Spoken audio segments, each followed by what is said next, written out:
Hey, what's up? This is Ricardo at Parts People, and in this video, we'll outline the steps for completing a part replacement on your Dell PC. Visit our website and use this coupon for a 5% off discount.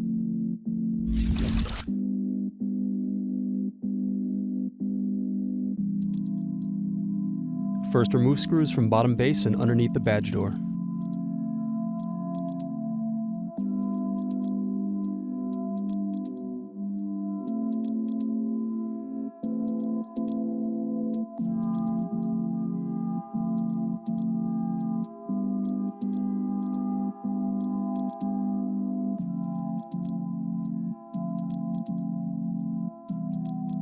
Then remove bottom base.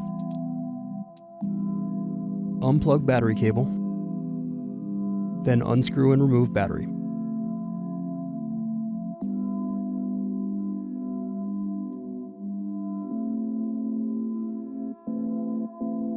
Then unscrew and remove bracket. Next, unplug and loosen the LCD cable.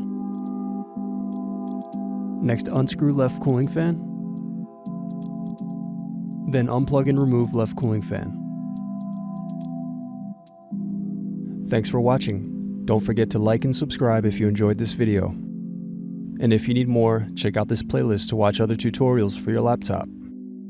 You can also click here to find parts for your laptop at partspeople.com.